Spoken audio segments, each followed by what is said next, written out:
La carreta avanzaba cada vez más lejos, y Chon estaba sentado tranquilamente en ella. De repente, Hou voló hasta él, haciendo una aparición espectacular desde el cielo. Con una ligera patada, Hou golpeó a Lee en la parte trasera de la cabeza, despertándolo de su letargo.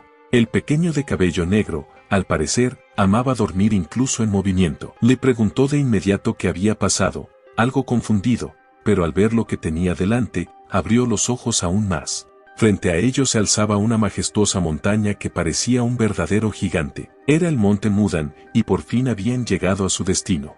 En la mente de Hou solo cruzó un pensamiento. Y aquí estoy de nuevo, aquí está, abuelo. En ese momento, Lee no pudo contener su alegría y comenzó a saltar sobre el techo de la carreta con emoción. Al llegar a su destino, comenzaron a descargar la carga. El cliente les agradeció por su arduo trabajo, ya que, tras la inspección, todo estaba en orden. Uno de los trabajadores se acercó a Hou para informarle que todos los objetos habían llegado sanos y salvos. Fue entonces cuando vio a Hou y al jefe del cliente enfrentándose en una silenciosa batalla de miradas. El rostro del jefe era tan serio que parecía esculpido, y el de Hou no perdía su seriedad, irradiando determinación y confianza. El hombre le preguntó al joven maestro con sorpresa: ¿qué acabas de decir? Hou repitió: estas son las tierras sagradas del monte Mudan. Pero el hombre se mostró indignado, exigiendo de inmediato que entregaran todas sus armas, ya que subir a la montaña con espada estaba prohibido.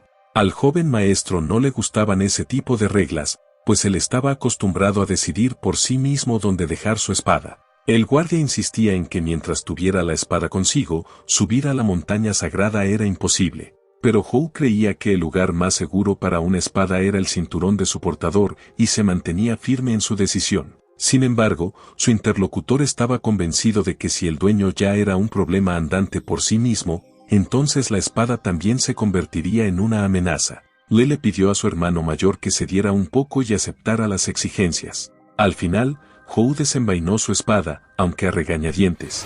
Advirtió que, si siquiera un rasguño aparecía en la espada, prendería fuego a su preciosa montaña con sus propias manos. Al entregar el arma, lanzó una mirada de disgusto al guardia que la recibió. El hombre explicó con calma que las armas estaban prohibidas en la montaña por la seguridad de la facción chamánica. Hou, sin embargo, comentó con sarcasmo: ¿y si una persona usa su cuerpo como arma, entonces qué? ¿Les cortamos las manos y los pies como muestra de respeto? El guardia comenzó a enfadarse aún más con el muchacho, que claramente no se tomaba en serio sus normas, y Hou solo sonrió con picardía, entornando ligeramente los ojos. El guardia ordenó a Inson que guiara a los invitados hacia la montaña sagrada. Le estaba simplemente asombrado por la terquedad de Hou, quien no cedía ni siquiera ante reglas estrictas. Como norma, los recién iniciados de tercera generación, aquellos que recién comenzaban su entrenamiento en el camino hacia la iluminación, se encargaban de la seguridad. Pero ese día, el novicio de segunda generación, el comandante Mong, estaba a cargo.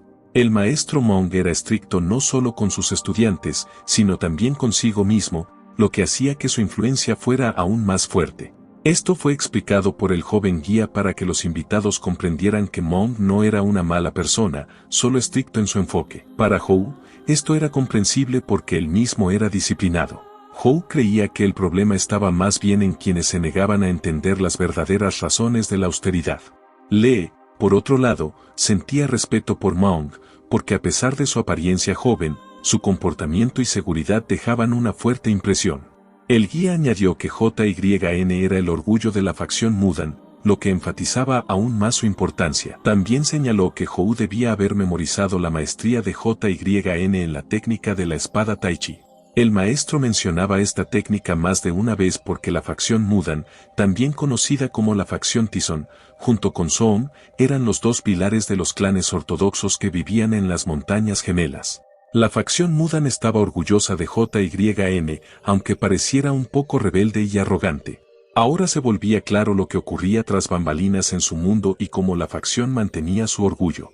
Los pensamientos de Hou fueron interrumpidos de repente cuando Lee comenzó a gritar alegremente: las tierras de Mudan se abrían ante ellos en toda su grandeza. En la cima de una alta montaña se erguían estructuras arquitectónicas impresionantes por su perfección.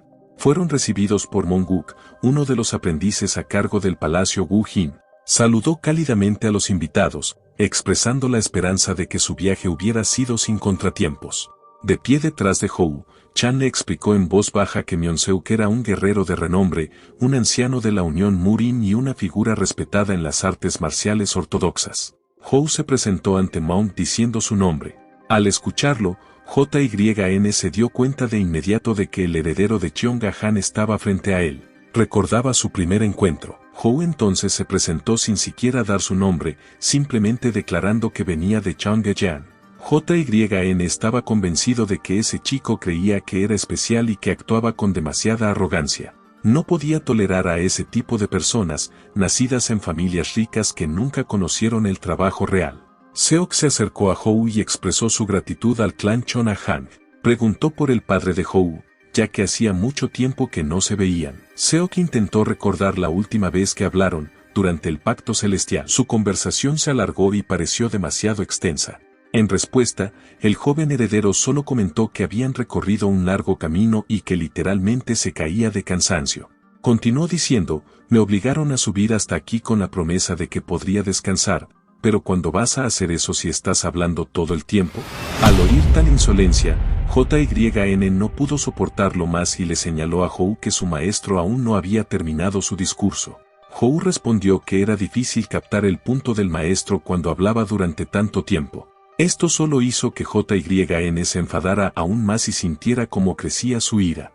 Seok no entendía la razón del enfado de JYN, ya que podía ver que Hou realmente estaba cansado y no lo veía como algo que mereciera enojo. Disculpándose nuevamente, Seok señaló que tal vez había hablado demasiado. Se disculpó con Hou por su verbosidad, intentando calmar las cosas. Después de eso, JYN ordenó que prepararan lugares para descansar y comida para que los invitados pudieran recuperar fuerzas. Bajando un poco la cabeza, se resignó a esta decisión, aunque en su corazón seguía irritado. En ese momento se preguntaba si había reaccionado de forma exagerada o si ese pacífico Hou lo estaba provocando deliberadamente al despertar sus emociones. El siguiente gesto de Hou solo confirmó sus sospechas, echando más leña al fuego. Ante esto, JYN apretó los dientes, intentando contener su enojo, pero su rostro mostraba claramente su indignación. Después de un rato, sentados a la mesa, le explicó al joven maestro que debía comportarse con más discreción. Recordó las palabras del padre de Hou, quien dijo que esta era una gran oportunidad para ganar experiencia en la comunicación. Los artistas marciales valoran el respeto, y el comportamiento de Hou solo generaba desagrado en todos a su alrededor. En ese momento, Lee notó dos palillos clavados directamente en la mesa de madera frente a él. Parecía que Hou ya estaba cansado de escuchar sermones del moreno Lee. Este se quedó en silencio, tragándose sus palabras por miedo. Hou golpeó la mesa con las manos sin siquiera probar un bocado de comida y señaló con indignación que ese plato no estaba hecho para saborearse. Después de todo, se supone que debería tener algo de carne, exclamó, mirando decepcionado el plato sin ni un solo trozo. Lee le preguntó si sabía que todos en la facción Mudan eran vegetarianos. Hou añadió con ironía que ni las cabras eran tan tercamente vegetarianas como ellos, y los consideraba unos verdaderos malditos bastardos. Poco a poco, la calle se fue oscureciendo, la noche cayó pronto y el silencio reinó sobre las tierras sagradas. El joven heredero yacía en la cama, encontrando por fin un momento para descansar. Su respiración era tranquila y constante mientras dormía profundamente, pero de repente su rostro comenzó a contraerse, como si estuviera atrapado en un delirio nocturno.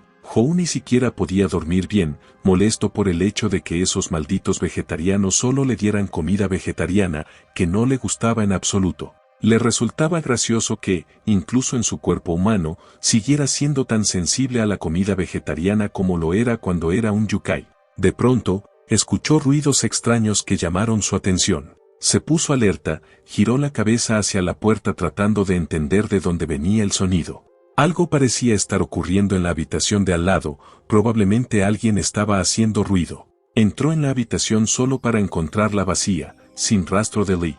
Hou no dijo ni una palabra, simplemente se quedó mirando sorprendido, preguntándose a dónde podría haberse ido. Mientras tanto, Lee ya estaba afuera. Caminaba hablando con alguien en la penumbra. Era un anciano que había venido a discutir asuntos importantes con él. El viejo primero le preguntó al moreno cómo estaba su maestro. También le advirtió a Li que, si se apegaba demasiado a él, podría pasar por momentos difíciles, un pensamiento que preocupó al joven. El anciano recordó lo frustrado que estaba por no poder hablar adecuadamente con el maestro Li. Continuaron caminando, bromeando sobre el tema como si compartieran un recuerdo común. En ese momento, Hou salió al exterior, queriendo saber qué estaba pasando y dónde se había metido Li. Sintió su presencia cerca y lo llamó mentalmente bastardo, como de costumbre, con un poco de burla. Bajó desde donde estaba parado y se plantó firmemente en el suelo, mirando alrededor, tratando de averiguar dónde estaba ese enano ahora mismo. Maldición. Examinando el área desde todos los ángulos, algo increíble atrajo su atención. Detrás de él, o más bien delante, se alzaba una enorme estatua que impresionaba con su majestuosa apariencia. La espada que sostenía la estatua era especialmente destacable, subrayando su poder. El rostro de la estatua y su gigantesca presencia hicieron que Hou exclamara: «Vaya, qué cara tan inesperadamente amable tiene Yo Tongban». Ese pensamiento cruzó por su mente, y de inmediato se sumergió en recuerdos de su vida pasada. Aquella vida cuando era un yokai en el cuerpo de un zorro. Recordó cómo estaba de pie sobre un pedazo de roca volando por el aire, enfrentándose a ese hombre que lo llamó zorro malvado y pecador, preguntándole cómo podía ignorar sus llamados y haber huido durante décadas. Hou respondió con indiferencia: «Verás, estaba ocupado acumulando mérito». Así lo dijo, dejando claro que no tenía tiempo para jugar con alguien tan insignificante como Yo Tongbin. Yo Tongbin comenzó a enfurecerse mientras lentamente desenvainaba su espada y, tras un tajante «cállate», se lanzó como un rayo listo para atacar. En un instante, Yo Tongbin estaba justo frente a Hou, blandiendo su espada. Estaba furioso de que un yokai se atreviera a faltarle el respeto a la montaña sagrada. Reuniendo toda su fuerza, lanzó un golpe tan poderoso que el espacio a su alrededor empezó a agitarse con ondas de energía.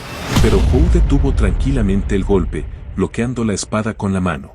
Reiteró que estaba ocupado acumulando mérito y le pidió a Yo que expresara sus reclamos con palabras y no con la espada, o de lo contrario, podría haberme tentado, y simplemente matarte a golpes, añadió con un tono amenazante. Yo escuchó sus palabras y finalmente retrocedió. Clavó su espada en el suelo y se agachó para hablar, anunciando que había algo importante que Hou debía hacer. En resumen, esa conversación trataba sobre corregir errores del pasado. Hou incluso se preocupó un poco, pensando que tendría que recordar todas sus fechorías y espiarlas. Yo chasqueó los dedos, expresando la seriedad de su intención, y un libro voló directamente a las manos de Hou. «Este libro es para leer», pensó. Yo explicó que el libro se consideraba perdido desde que su hermana lo enterró, sin saber que pertenecía a su difunto hermano. Era un libro secreto que contenía la esencia de la sabiduría suprema, escrito por el mismísimo Chan Sanbon. Al oír ese nombre, la expresión de Hou cambió y claramente se interesó por el contenido del libro. Sin embargo, todavía no entendía quién era ese Chan Sanbun, así que pidió una explicación. «Me refiero a Chan Sanbun, el que casi te rompe el cuello y te manda al otro mundo», aclaró Yo. Después de esa explicación, Hou por fin comprendió quién era. Miró hacia el libro en sus manos, examinándolo una vez más. Yo le pidió a Hou que no se ofendiera, porque el libro debía regresar a donde pertenecía. Ahora, de pie frente a la estatua en el mundo humano, Hou entendía por qué estaba allí, como un recordatorio de su pasado y de la misión que debía cumplir. Detrás de Hou, se escuchó la voz de Li llamándolo hermano mayor. Li corrió hacia él, seguido por un hombre que atrajo su atención. El hombre se dirigió de inmediato a Hou, preguntando si era el joven maestro de Chongahan del que todos hablaban, el mismo que había puesto en su lugar al joven arrogante durante el funeral de los ancianos del clan Namon. Le explicó que el nombre del hombre era Qin Yan Jin, un erudito especializado en la escritura de manuscritos y uno de los amigos más cercanos de su maestro. Por eso le quería hablar con él un rato. Al escuchar la explicación, Hou saludó a Qin y comentó que no buscaba fama cuando hizo lo que se decía. Qin observó que, aunque el mundo era grande, el mundo de las personas era sorprendentemente pequeño. Quería hacerle una pregunta a Hou. Desde lejos lo había visto examinando la estatua y se preguntaba por qué. Hou explicó que no tenía una razón específica, pero que la estatua representaba muy bien los rasgos de Yo Tongbin. Qin se sorprendió de que Hou supiera quién era Yo Tongbin. Dijo que Yo Tongbin fue el guerrero más grande del cielo y quien erradicó el mal tanto en el cielo como en la tierra. No había oído eso, pero sé que era increíblemente temperamental y de muy mal genio, añadió Hou. Al oír esto, Li trató de calmar a Hou y le pidió que no dijera tales cosas. Luego se volvió hacia Qin, disculpándose y explicando que el joven maestro no quería ofender. Qin simplemente rió, entrecerrando los ojos con gusto, le preguntó al joven maestro cómo conocía tan bien a Yuan Bin. Qin notó que muchas historias graciosas de antiguos manuscritos hablaban de la fuerte personalidad de Yuan Bin. Incluso aquellos que estudian el taoísmo en profundidad suelen tener diferentes suposiciones y, en realidad, saben poco. El comentario preciso del joven maestro mostraba que no solo era conocedor de las artes marciales, sino que también tenía un profundo entendimiento de la literatura. Así lo veía Qin. No sabía realmente cómo había sido retratado en los manuscritos, pero estaba seguro de que sabía más de lo que allí estaba escrito. Qin comentó que las vistas diurnas del monte Mudan eran impresionantes, pero sugirió continuar la conversación donde también pudieran disfrutar de la vista nocturna. Bajando las escaleras, Qin se encontró con un grupo de jóvenes. Inmediatamente les preguntó por qué andaban merodeando por el vecindario tan tarde. Los jóvenes explicaron que regresaban del templo, después de hacer ofrendas, pero Qin les ordenó correr de vuelta a sus camas, diciendo que incluso los espíritus divinos duermen por la noche. Con una sonrisa, los llamó pequeños bastardos y ellos corrieron de inmediato. Le prestó atención a la frase que Qin había mencionado, espíritu divino. Qin se volvió hacia ambos jóvenes y comenzó a contarles una historia. Les preguntó si le creerían si les decía que había un altar dedicado a un yokai digno. Al oír esas palabras, le sintió un escalofrío recorrer su cuerpo, dejándolo en estado de asombro. Qin, dándose cuenta de que esto podía ser difícil de comprender, continuó su relato. Para el joven maestro no parecía nada difícil, y no entendía por qué los demás lo veían así. Entonces le explicó que era taoísta de la facción Dorin. Sintió algo familiar en esas palabras, como si ya las hubiera escuchado antes. En ese momento, el anciano comenzó a explicar que, hace mucho tiempo, cuando la línea entre el mundo humano y el espiritual estaba borrosa, la facción Dorin fue fundada por chamanes que habían desterrado a los yokai. Incluso ahora, la facción Dorin vigila atentamente la frontera entre el mundo espiritual y el humano. Aunque dicha frontera ha desaparecido prácticamente, esto se explica por el hecho de que nadie sabe cuándo podrían invadir los espíritus nuevamente. Por eso, su cautela no puede ser condenada. Sin embargo, la construcción de un altar para estos espíritus, desde el punto de vista de los Dorin, es algo completamente impensable. Le creía abiertamente que los yokai eran un mal que debía ser combatido y desterrado. Nadie protegía a la humanidad de los yokai más que los chamanes. Lee estaba impactado de que un chamán respetado pudiera estar involucrado en algo tan controvertido. Qin explicó que ese yokai en particular era muy diferente de los demás. Recordó que, a veces, había algunos que renunciaban al canibalismo y buscaban la amistad con los humanos, pero lograr que los mismos chamanes que luchaban contra los yokai construyeran un altar en su honor era algo verdaderamente extraordinario. Se preguntaba quién podría haber logrado tal cosa. Se acercaron más, y lo que Hou vio lo dejó perplejo. Permaneció en silencio durante varios minutos, mirando la imagen. No puede ser, soy yo, pensó, porque la imagen era de él en su vida pasada. Qin explicó que Sambon dejó atrás un tesoro invaluable para generaciones de chamanes, un tesoro que contenía la esencia de todo el universo. Qin continuó la historia. El día en que Chan Sambon desapareció, el tesoro invaluable también desapareció con él, y sus antepasados no sabían qué hacer.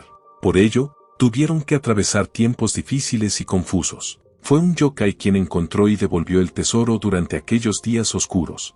Qin reveló que él era un zorro yokai que había ascendido al mundo humano para recuperar el tesoro. Después de eso, se marchó del monte Mudan sin siquiera darles a sus antepasados la oportunidad de agradecerle. Desde entonces, fue considerado un benefactor, el que encontró el tesoro y permitió a los chamanes sobrevivir en aquellos tiempos de oscuridad.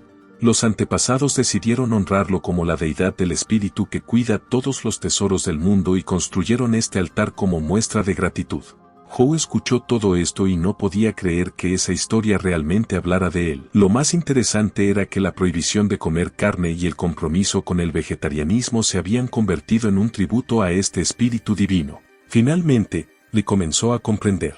Él siempre había creído que todos los yokai eran plagas para la humanidad y que merecían ser desterrados. Sin embargo, después de conocer la historia de este espíritu generoso que permitió que el legado de los chamanes siguiera existiendo, decidió aceptarlo. Lee le agradeció a Chin por la magnífica historia. Luego se volvió hacia Hou, preguntándole su opinión sobre lo que acababan de escuchar. Hou sonrió y señaló que todos estos acontecimientos sucedieron por pura casualidad. Se sumergió de nuevo en sus recuerdos, al menos si su memoria no le fallaba. Recordó cómo, siendo un zorro, había descendido a la tierra y había visto por primera vez el altar del chamán. El muchacho, sin sospechar nada, estaba barriendo el patio de la montaña, absorto en sus pensamientos. De repente, un extraño se le acercó.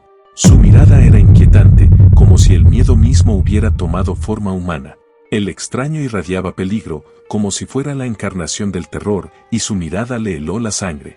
El chico retrocedió asustado, dándose cuenta de que tenía delante a un demonio, un verdadero yokai. Pero, ¿de dónde había salido en esa montaña? Esa pregunta lo inquietó aún más. El extraño le sugirió, de manera sutil, que tomara la técnica misteriosa de *Chongenfung de un libro antiguo. Sus ojos brillaban con astucia, invitando al muchacho a acercarse y tocar el libro. El chico sintió como el miedo se apoderaba de su corazón. Ese demonio no era amistoso en absoluto. Al ver aquella figura demoníaca, el muchacho gritó de horror. El eco se esparció por la montaña. El extraño, intentando parecer amable, le pidió al chico que tomara el libro, tentándolo con su poder. Sin embargo, todo el clan quiso matarlo como si fuera su peor enemigo. Pero un joven insolente dijo algo que provocó un enfrentamiento con sus espadas. Él formó un escudo protector, un círculo de metal que lo defendía de los golpes. Sus defensas eran tan fuertes que ninguna espada podía siquiera arañarlo. Solo esperaba que sus oponentes se cansaran de golpear su armadura de hierro. Juno decidió esperar hasta que todos se agotaran por completo y entonces intentar entablar un diálogo. Pero ellos no pensaban rendirse. Aunque él solo quería hacer el bien, lo trataron como a un enemigo. Al darse cuenta de que no habría diálogo, dispersó a todos con fuerza, transformándose en una bestia poderosa. Los presentes presenciaron el increíble poder que liberó. Como una bestia salvaje, lanzó un rugido lleno de superioridad. Juno advirtió a todos que lo trataran con respeto, o los despedazaría y convertiría sus vidas en una sangrienta carnicería sin dejar rastro. Esperaba que, si los asustaba un poco, comenzaran a escucharlo con atención. Pero esos hombres desesperados no pensaban retroceder, ni siquiera ante la muerte. Su líder les ordenó reunir todo su coraje, y con una furia renovada, se lanzaron contra Juno, decididos a luchar hasta el final. Juno comenzó a perder el equilibrio, sus ojos ardían con poder demoníaco. De su boca surgió una esfera de energía descomunal que comenzó a incinerarlos, recordándole batallas pasadas. Recordó entonces que matar innecesariamente no le traería ningún beneficio, ya que él buscaba la iluminación. Se preguntó si el clan Mudan sería destruido por una malicia tan absurda. Cuando había unas 200 personas tiradas en el suelo, uno de ellos se le acercó y le preguntó por qué había venido. Juno comprendió que el joven con el que se había encontrado antes nunca les había contado la verdad, como él le había pedido. Al descubrir que había sido malinterpretado, finalmente les reveló la técnica secreta. Aunque habría sido mejor explicar todo desde el principio, no tuvo tiempo. De inmediato, desenvainaron sus espadas y lo atacaron. A pesar de ello, el maestro le agradeció por revelar la técnica secreta, el tesoro del clan. Sin embargo, no comprendía por qué un Ekai decidiría hacer algo así por los humanos. El rostro del Ekai era impenetrable, con una sonrisa espantosa brillando en sus labios. Solo comentó que estaba a punto de marcharse. No entró en detalles, dijo que estaba huyendo y haciendo lo que quería. Era una criatura divina, un noble forestal y le gustaba fingir y jugar con los sentimientos de los demás. A causa de sus palabras, el clan se convirtió en vegetariano, renunciando a la carne, todo por sus sabias palabras y la técnica de Chongenfang. La historia llegó a oídos de un muchacho, dejando una marca profunda en él. En sus pensamientos, comprendía que, en realidad, no le importaban las consecuencias. Sabía que no importaba a quién culpar, al final era su culpa. Tal vez incluso la muerte de aquel joven también fue su error. Era consciente de que esa era su responsabilidad personal. El espíritu que había invocado era popular entre los estudiantes. El chico que estaba a un lado le pidió que guardara silencio. Lee Raen exclamó con entusiasmo que esa era la verdadera historia. Se volvió hacia su hermano mayor, sin comprender lo que le había ocurrido. Señaló que su maestro, un verdadero conocedor de la cultura y la historia, tal vez podría saber más sobre esta zona. Sin embargo, el anciano maestro no tenía idea de qué clase de campo era ese. El chico exhaló con indiferencia, con la mirada perdida entre los presentes. Extendió la mano, donde brillaba una misteriosa capa de luz. El anciano, al ver esa luz en su mano, reaccionó con sincera sorpresa. Era evidente que reconocía ese artefacto, porque sabía lo que era, uno de los tesoros del clan Mudan, la orbe celeste de la vida, que había sido robada unos meses atrás mientras viajaban por tierras vecinas, causando gran revuelo. El anciano confirmó que era una joya, sin embargo, no conocía realmente su importancia. Le preguntó al chico, con una mirada indiferente, dónde había encontrado esa capa rara. Tiempo después, vemos a un hombre haciendo algún tipo de sacrificio, tratando de captar la atención del espíritu. Rezaba fervientemente, con la esperanza de que un gran espíritu se le apareciera en sueños para darle fuerza. Aspiraba a alcanzar las cimas del arte marcial. Cuando la esencia misma de las habilidades marciales se le apareció en sueños, supo que había llegado el momento de que las artes marciales entraran en declive. Quizás, a través de esta capa y su ofrenda, recibiría algo extraordinario. Si quería volverse más fuerte, estaba dispuesto a arriesgarlo todo, menos su fe en sí mismo y su sed de nuevos descubrimientos en el mundo del arte marcial. Un hombre se acerca a la puerta del templo, listo para dar un paso importante. Lleva una caja para hacer una ofrenda a su maestro. Sin embargo, pronto ve una luz que emana desde lo profundo del templo, y eso capta su atención. Se oye algún tipo de ceremonia dentro del edificio, voces misteriosas y sonidos extraños. El maestro está hablando con alguien, y dice que, destruyendo al clan Asu por completo y tomando la orbe celeste de la vida, podrán obtener todo el dinero que quieran. El maestro estaba asombrado por la grandeza de lo que tenía frente a él. Leroyan se vuelve hacia su hermano mayor, preguntándole qué planean hacer con ese artefacto, pero su hermano todavía duda. Lee sabe que la orbe celeste de la vida pertenecía originalmente al clan Mudan, y siente que sería mejor no devolverla. Juno piensa que esa idea es ridícula. Le insiste en que devolver la orbe sería lo correcto, y al final eso evitaría que se la considerara robada o que fuera vendida. Juno comprendía que todo eso era una locura completa, y que lo mejor sería quedarse callado.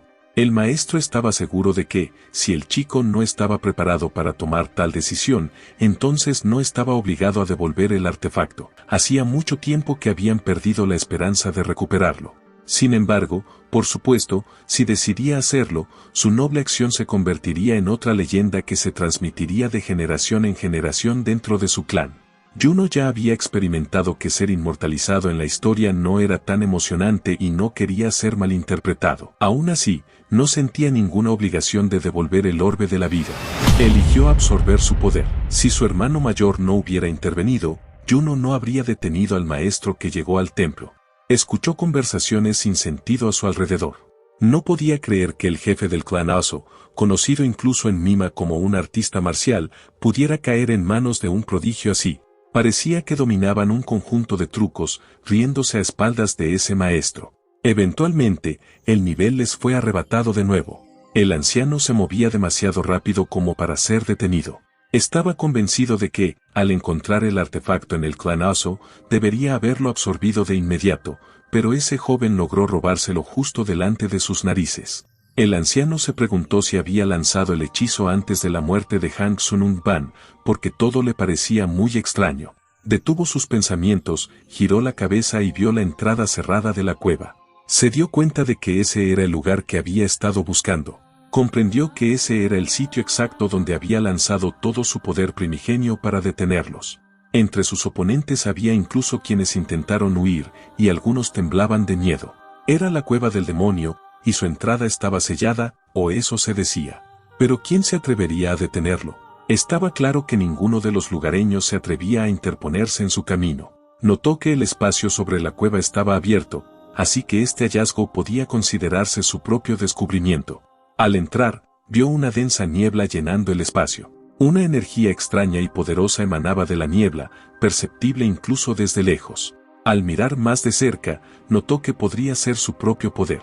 Sin creer lo que veía, comenzó a descender más profundamente en la cueva. La niebla azul emitía una luz inusual, llena de un resplandor energético. Se dio cuenta de que, en su vida anterior, había invertido un poder increíble en ese golpe y que incluso 100 años después, todavía podía sentir la fuerza de aquel impacto. Al comenzar a absorber ese poder, su estado de ánimo mejoró considerablemente. Comprendió que, aunque había pasado mucho tiempo, el poder seguía siendo el mismo. Al día siguiente, en las montañas, en una de las casas, le trajeron al joven maestro su ropa especial para ese día.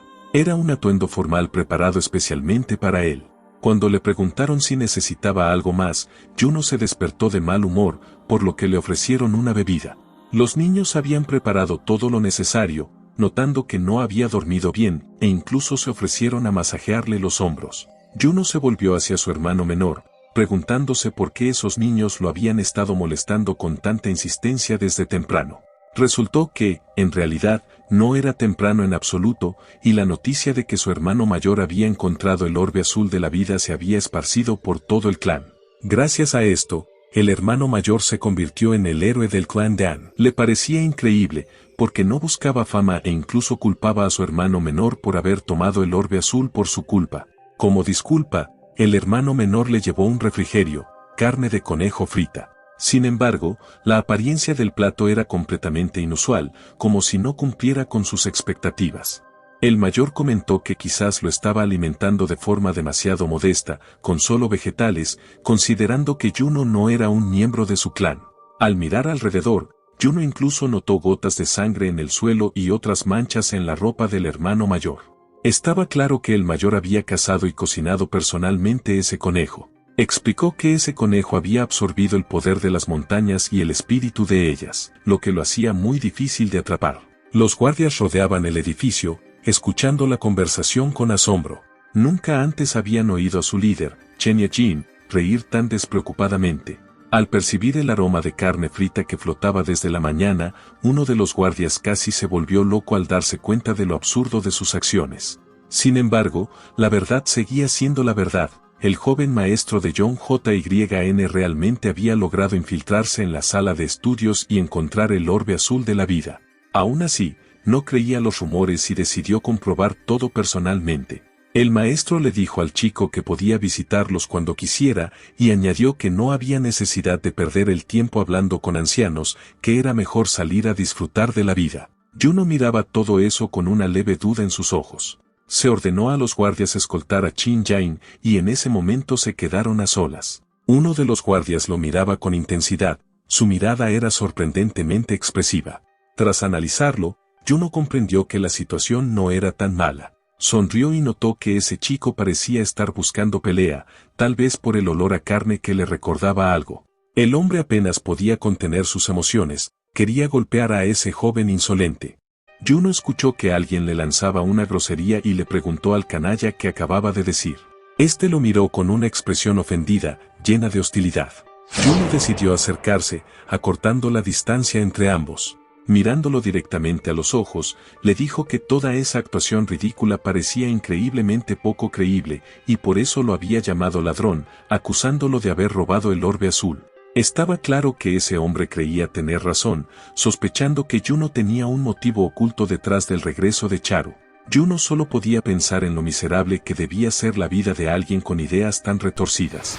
Pero el hombre gritó que, si Juno era inocente, que lo demostrara. Todo parecía haber cambiado desde que el joven maestro Chong Jin había logrado derrotar al jefe del clan Aso.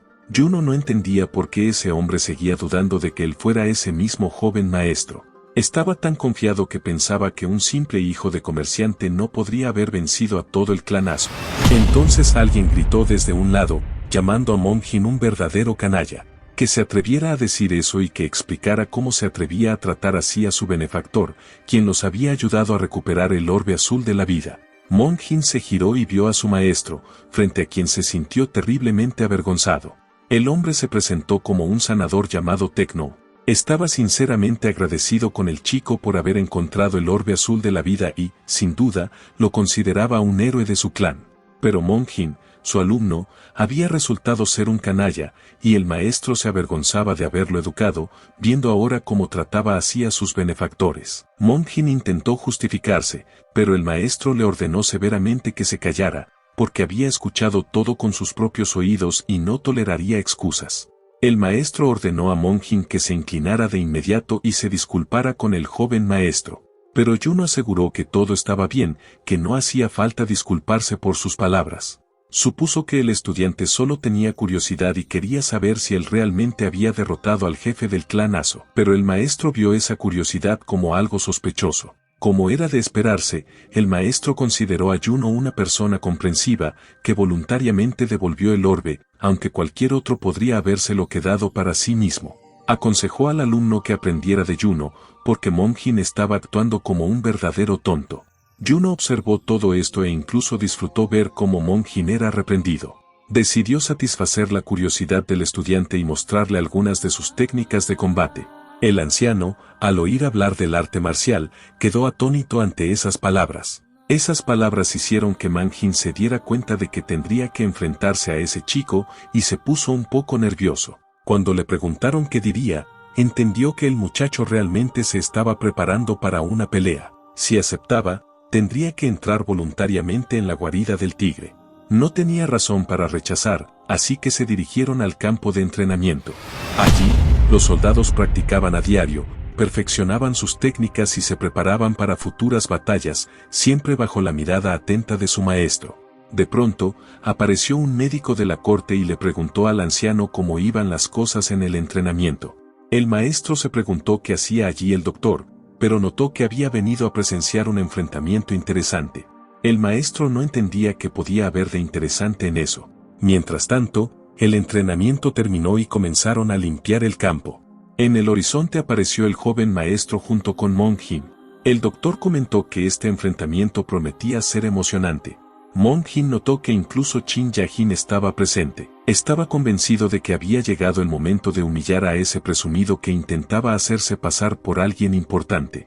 Cuando estuvieron frente a frente, Juno preguntó si lucharían con espadas de madera.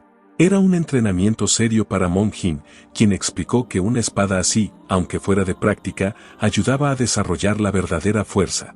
Por un breve momento, Juno tendría que defenderse con una espada de madera mientras permanecía dentro de un círculo dibujado en el suelo. A Juno le interesó esa prueba del círculo, recordando su vida pasada. Monjin explicó que si salía del círculo, significaría que se había asustado o había abandonado la lucha a mitad de camino, y entonces la pelea terminaría. En ese caso, tendría que admitir que era un cobarde. Juno decidió escuchar todas las instrucciones porque le parecía interesante, aunque si se aburría, haría las cosas a su manera. Al escuchar esto, Monjin comenzó a gritar, dirigiéndose a todos los presentes para que oyeran su declaración. A partir de ese momento, no habría concesiones, y por primera vez, los guerreros tendrían que darlo todo. El maestro observaba entusiasmado lo que ocurría. A su lado, el doctor dudaba de que incluso el joven maestro pudiera resistir. El maestro sabía que cuando 3 unen su poder, se vuelve 5 veces más fuerte, y cuando 5 se combinan, se vuelven 10. En este duelo, Juno competiría contra los 8 mejores estudiantes. Por supuesto, con su ojo experimentado, no podía perderse tal espectáculo. Juno sostenía la espada con firmeza, mirando directamente a los ojos de su oponente. Monjin se dio cuenta de que casi no tenía oportunidad. Ahora conocería la derrota frente al maestro Chin Yajin. Una atmósfera tensa colgaba entre ellos, y el aire estaba cargado con la expectativa del combate. Todos los guerreros se reunieron, canalizando su energía hacia Juno, preparándose para lanzar su ataque. Sin embargo, si él lograba derrotarlos a todos de un solo golpe, los rumores sobre él se propagarían por toda la ciudad. Necesitaba actuar con cuidado y estrategia. Uno de los soldados le lanzó un golpe con su espada de madera. Juno pensó que no debía revelar todas sus cartas de inmediato. Decidió dejar que la espada lo golpeara en la cabeza. Monjin observaba sin entender por qué Juno no se defendía. Juno simplemente se quedó inmóvil, recibiendo el golpe en la cabeza. El doctor contuvo la respiración, impactado por lo que veía. El maestro no podía creer lo que tenía ante sus ojos. Esperaba el combate, pero no esperaba que el chico fuera tan débil. En ese momento, Juno comenzó a respirar con dificultad, como si acabara de sufrir una herida grave. Tras el golpe, sus ojos se oscurecieron y perdió la orientación por un instante. Todos alrededor esperaban al menos un poco de resistencia de su parte. Después de todo, afirmaba haber derrotado al clan Azo él solo, pero ahí simplemente caía. Parecía que debería ser fuerte, pero había sido tomado por sorpresa con ese ataque traicionero. Eso solo podía significar una cosa: Juno era un impostor, no un gran guerrero. Es un farsante. Uno de los hombres se alegró de que el héroe no fuera quien decía ser. El maestro, al ver esto, incluso comenzó a dudar de él, porque era difícil de observar. El doctor estaba indignado. ¿Cómo podían comenzar con un ataque sorpresa, si todos habían sido entrenados desde la infancia? Esta era la primera vez para ese chico. Pero el maestro respondió que quizás era difícil para Juno. De pronto, el chico se puso de pie como si nada hubiera pasado. El hombre, sorprendido por la situación, no supo qué decir. Era evidente que Juno recibió el golpe a propósito. Su sonrisa astuta fue notoria para todos los presentes. El maestro comprendió que probablemente ahora la prueba se volvería más difícil para los estudiantes. Juno se tocó la cabeza y rió. Se dio cuenta de que todo esto podía terminar antes de siquiera haber comenzado. Comentó que el ataque repentino de uno de los estudiantes lo había tomado por sorpresa. Manjin no podía entender cómo ese sinvergüenza seguía ileso tras tal golpe. Incluso el más resistente habría tambaleado. El maestro pensó para sí que era el único que había notado esto. La espada fue repelida literalmente en una fracción de segundo. El nivel de habilidad de Juno le permitió realizar un truco infantil con estos chicos. La imitación del dolor y la caída de rodillas no fue más que un truco común de niños. Los límites del círculo en el que se encontraba seguían intactos. Manjin estaba furioso por tal burla. Preguntó por qué los discípulos estaban parados y no atacaban.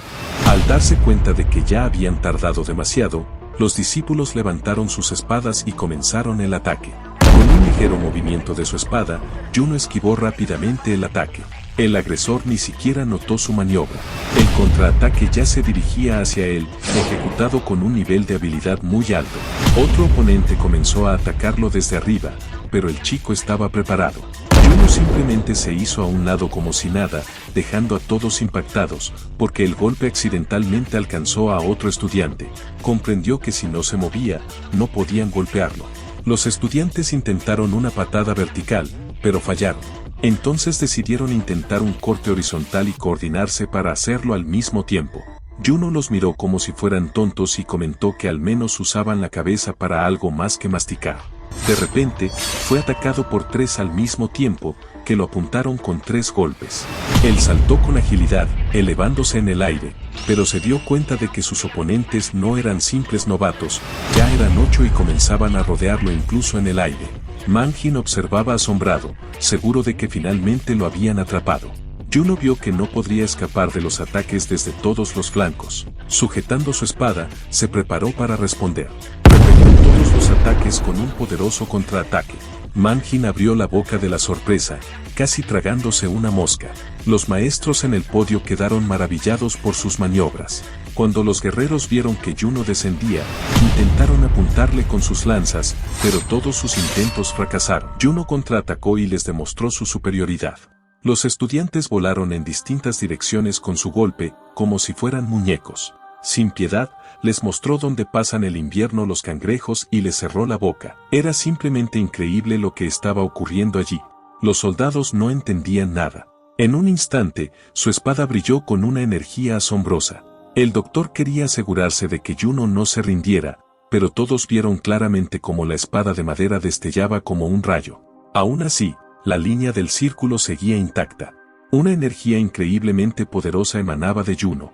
Mirándolos como si fueran idiotas, Juno declaró que a partir de ese momento comenzaría a golpearse él mismo. Manjin tragó saliva con dificultad ante la tensión creciente. Los estudiantes sintieron que ya estaban acorralados, aunque Juno ni siquiera había salido del círculo. El hermano mayor siempre afirmaba que todas las historias sobre sus hazañas heroicas eran mentiras, pero ahora el hermano menor empezaba a tener dudas. Manjin intenta demostrar que todo es ficción, pero ve cada vez más confirmaciones de que es verdad. Si la marea de la batalla no cambia, las técnicas con espada pronto podrían volverse inútiles. Si no logran controlar la situación, las consecuencias serán graves. Sin embargo, Manjin está convencido de que esto es solo el comienzo de la batalla. Juno espera con una sonrisa a que el orgullo del clan Mudan haga su movimiento. Manjin, comprendiendo la persistencia de Juno, quiere frenar su confianza en sí mismo. Impulsándose desde el suelo, lanza un ataque intentando romper su orgullo usando su técnica. Ardiendo con una energía blanca, demuestra cada gramo de su habilidad. Juno, al verlo lanzarse hacia él, espera con entusiasmo el momento de humillar a Manjin de una manera que recordará por el resto de su vida. Mientras volaba hacia su oponente, Manjin sentía ira y desprecio, viéndolo como un arrogante rico nacido en el lujo e ignorante de las dificultades. Él, en cambio, había luchado cada día por sobrevivir, trabajando hasta el agotamiento, pues nació en una familia pobre. Quería romper su orgullo y hacerlo arrodillarse ante todos. Pero en su lugar, se encontró con la increíble resistencia de Juno, que lo dejó atónito. No podía aceptar que ese sinvergüenza hubiera puesto en peligro su reputación. Le era difícil aceptar que ese oponente era más fuerte que él. ¿Cómo alguien como él podía tener tal poder? Sus espadas se cruzan y Juno desvía su ataque con facilidad. En sus ojos se ve la sed de victoria, llena de una confianza inquebrantable. Manjin se da cuenta de que no puede hacerle frente, es demasiado fuerte. Y en un momento, todo se vuelve oscuro ante sus ojos. Después, despierta en el hospital, aterrorizado como si acabara de salir de una pesadilla. Frente a él ve a uno de los doctores que monitoreaba su estado. El doctor le pregunta qué le pasa y cómo se siente, pero Manjin no entiende qué ocurrió. El doctor le explica que recibió una paliza severa del joven maestro, y por eso está allí.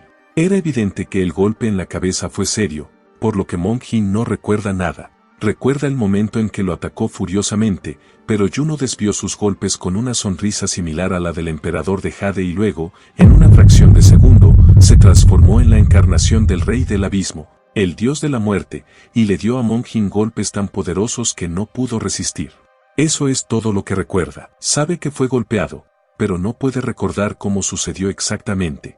El doctor, considerando su estado, le dijo que Manjin estuvo al borde de la vida y la muerte, y ni siquiera estaba claro si iría al cielo o al infierno. Cuando Manjin preguntó qué dijo Chin Ya al ver todo eso, el doctor respondió que el maestro no dijo ni una palabra, ni siquiera mostró su rostro. El doctor le dijo que solo descansara, asegurándole que no había necesidad de apresurarse. Sintiendo la humillación frente a Chen Ya-jin, Manjin no podía estar en paz. Solo era entrenamiento, romper huesos y perder la conciencia era algo común. Pero para Manjin fue una humillación a su orgullo, como si hubieran escupido en su alma en su lugar favorito. El monje se concentró en cultivar su energía. Cerrando los ojos, imaginó aquel momento en que el joven maestro mostró su poder, nublando su mente. Se alegraba de que una persona así hubiera aparecido en el horizonte. Después de todo, de vez en cuando, surgían figuras destacadas en su historia, y era posible que este joven hubiera nacido en la familia de Chaonkandage, tal vez como el fundador del clan Mudan, Chon Senfang, quien derrotó a Yakai Suryun en su juventud, o incluso como un demonio celestial capaz de destruir a un enemigo de un solo golpe, aunque a diferencia de ellos, se distinguía únicamente por haber derrotado a Wan. Fue entonces cuando el anciano entendió que este joven tenía la capacidad de vencer a sus oponentes con el mínimo esfuerzo, y vio en él la posibilidad de convertirlo en discípulo. Finalmente, había encontrado a un digno heredero. Siempre tuvo muchas opciones en mente, pero la ambición por sí sola no garantiza el éxito. En todo caso, espera que los acontecimientos de hoy sirvan como una buena lección para John Jyn, quien siempre sobrevaloró sus logros en las artes marciales. Pronto apareció una caja en la oficina del doctor. Esta caja fue entregada al joven maestro. Le indicaron que era un obsequio en agradecimiento por devolver la capa celeste de vida de la botica. Dentro de la caja había una píldora de esencia vital. El doctor explicó que esta píldora era más débil que el orbe celeste de vida, pero muy rara. Aunque no era un elixir, el joven maestro entendió que se trataba de la misma píldora de la muerte, y supuso que debió ser muy difícil para el doctor fabricarla. El doctor explicó que la píldora necesitaba un día para hacer efecto y que requirió un esfuerzo especial para prepararla. Era el remedio más valioso de todo Udan. Si se dejan madurar durante 3 años las agujas especiales de la montaña Mudan, se puede elaborar una de estas píldoras, pues absorben la energía de la montaña. En cuanto a la capa celeste de vida, Toma más de 10 años para que las ramas maduren. Suena más fácil de lo que realmente es, y solo por suerte divina puede producirse una sola capa de este tipo. Por eso esta píldora es un tesoro invaluable del clan, no solo por sus cualidades curativas y de combate. Yuno sabe que para experimentar por completo su poder necesita paciencia y confiar en sus sentidos. El doctor estuvo de acuerdo y le aconsejó tomar la píldora guiándose por su intuición.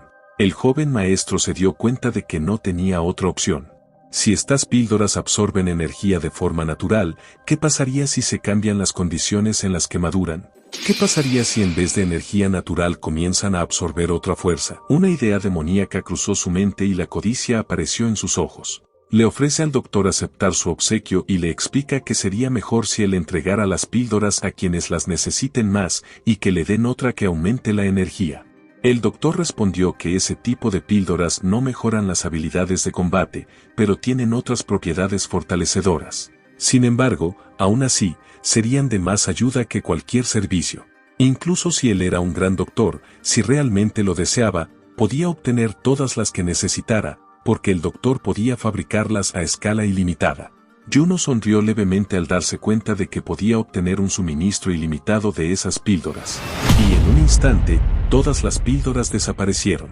El doctor quedó atónito porque no pensó que Yuno se las llevaría todas.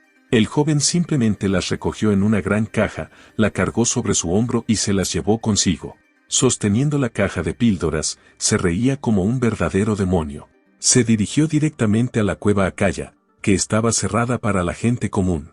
El chico decidió usar toda la colección de elixires para alcanzar sus objetivos y no habría llegado a esa solución si no hubiera sido por el consejo del doctor. El doctor le había dicho que simplemente esperara y que luego las píldoras comenzarían a absorber la energía restante de ese lugar.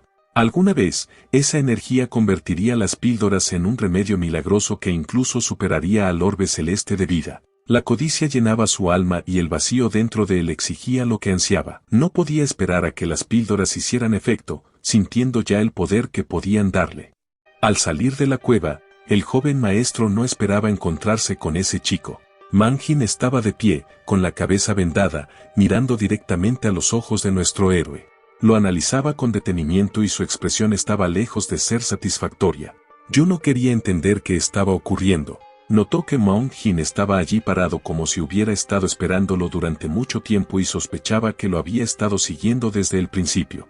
Pero ¿cómo era posible que no hubiera sentido su presencia? Tal vez el joven maestro estaba demasiado despreocupado y absorto en sus pensamientos sobre crear un nuevo poder mágico. Manjin estaba indignado al notar que Yuno se había atrevido a entrar en la cueva sagrada ignorando el letrero de prohibido el paso. Yuno sonrió e intentó dar una excusa diciendo que había oído hablar de un lugar misterioso llamado la Cueva Yakaya y que sentía curiosidad por lo que había dentro. Explicó que en cuanto entró se sintió incómodo y que solo dio unos pasos antes de darse la vuelta rápidamente. Pensó que ese tipo de lugares siempre provocaban horror y ansiedad y sin embargo Yuno menciona que él y Manjin lo inventaron. ¿Por qué habría de torturarse regresando? Tal vez quería volver a experimentar esa sensación de emoción. Sin detenerse o calmarse, Manjin le preguntó quién era realmente. Yuno no sabía si bromeaba o si de verdad lo había golpeado. Las palabras del maestro aparecieron en sus recuerdos y golpeas lo suficientemente fuerte puedes causar una pérdida parcial de la memoria a corto plazo. Yuno recordó como una vez mientras comía olvidó que ya había comido porque había recibido un golpe en la cabeza. El maestro se había reído comentando cómo había olvidado que ya había comido. Tuvieron una conversación poco antes de que perdiera la memoria. Yuno no comprendía lo que se discutía y el maestro simplemente le pidió que olvidara y escuchara. Pronto las palabras de Manjin salieron con cierta firmeza ¿quién eres? Yuno se dio cuenta de que en esta situación sería ridículo decir que solo era humano pero seguir fingiendo que no entendía nada también era extraño. ¿Cómo detener a este tipo que constantemente se entrometía en sus asuntos? Recordó lo fuerte que lo había golpeado la última vez y supo que debía prepararse por si había otro ataque. Yuno le preguntó por qué hacía esos ruidos temblorosos como un perro mordiendo un hueso. Manjin lo miró directamente a los ojos con severidad. De repente lanzó el palo que tenía en la mano. Yuno reaccionó rápidamente y atrapó la espada de madera con su mano. Pero la pregunta seguía ahí ¿por qué se la había lanzado? ¿Qué demonios tramaba Manjin?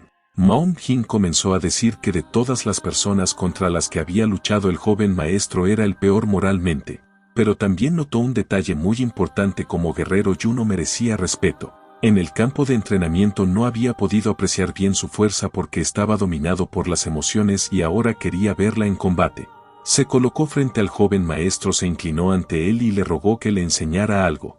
Juno miró a este tonto y no entendía qué quería de él. Sospechaba que definitivamente había algún truco detrás. Sin embargo, al mirarlo seguía sin comprender qué le había pasado. Su expresión era muy diferente de la cautelosa e insegura que tuvo durante la batalla en el campo de entrenamiento. Ahora sus ojos brillaban con curiosidad como los de un niño. Era obvio que Moon Jin no había venido a luchar sino con un interés genuino como un niño. Bueno, la zapatilla lo logró, pensó Juno, decidiendo que tal vez no debería preocuparse por el interés de ese chico en los secretos de la cueva. Simplemente sonrió y le preguntó si de verdad quería aprender. Después de todo, antes lo había acusado de robo sin tener pruebas, pero ahora parecía genuinamente interesado. El joven maestro notó que en ese momento nadie los estaba observando como en la arena y que en un ataque de ira podría convertirlo todo en un baño de sangre. Pero eso no le importó a Moon Jin. Las amenazas de que la batalla podría costarle la vida hicieron que Jin dudara un momento. Sin embargo, pronto se decidió, levantó su espada de madera y dijo: no me importa. Juno solo pensó que este mocoso estaba presumiendo como si quisiera bañarse en los rayos de la gloria siendo miembro del clan Mudan. Sonrió anticipando que esta batalla de entrenamiento sería interesante. Uno dijo que no lo repetiría 2 veces y Moon Jin estaba de acuerdo, entonces que él actuara. Man Jin estuvo completamente de acuerdo y entendió todo perfectamente, volvió a pesar todas las circunstancias. Sus logros le parecían mediocres y sentía una fuerte presión psicológica debido a que una persona tan absurda apareció en su camino, pero se dio cuenta de que se había preparado seriamente y sería una tontería renunciar a todo solo por esto.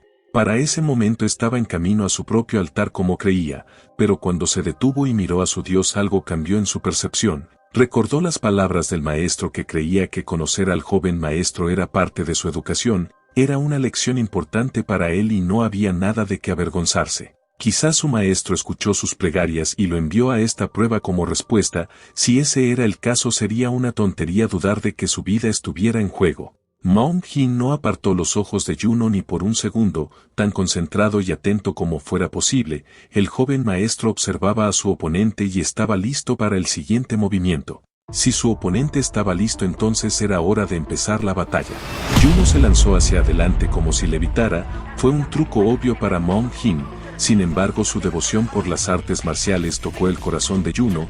Juno incluso sintió un poco esa devoción, sintiendo el peso que esta pelea tenía en su oponente. Y ahora ese momento había llegado. Estaba frente a los ojos de Moon Jin, que aún no habían visto el mundo real y no podía comprender completamente lo increíble que podría ser esta batalla. Si Moon Jin podía ver incluso el más pequeño detalle, eso le ayudaría a avanzar en su comprensión de las artes marciales. En el momento en que uno pasó de largo, parecía que miles de ataques increíblemente poderosos comenzaron a desgarrar su ropa y golpear su cuerpo. Uno, como un dios de la guerra, pasó mostrando ninguna emoción, exhibiendo una habilidad increíble. Man Jin solo admitió que era impresionante. En ese momento sus ojos se giraron un poco más y se habría desmayado. Uno terminó esta pelea. Su resultado es conocido por todos nosotros.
don't take shit, I got no love for the fakeness. If you wanna play tough and wanna hate this, I'll always show up.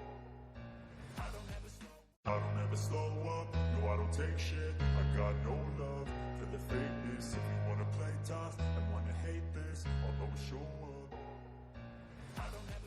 I don't ever slow up, no I don't take shit, I got no love for the fakeness. If you wanna play tough and wanna hate this, I'll always show up. I don't ever slow up, no I don't take shit, I got no love for the fakeness. If you wanna play tough and wanna hate this, I'll always show up. I don't ever slow up, no I don't take shit, I got no love for the fakeness. If you wanna play tough and wanna hate this, I'll always show up. I don't ever slow up, no I don't take shit, I got no love for the fakeness. If you wanna play tough and wanna hate this, I'll always show up. I don't ever slow up, no I don't take shit, I got no love for the fakeness. If you wanna play tough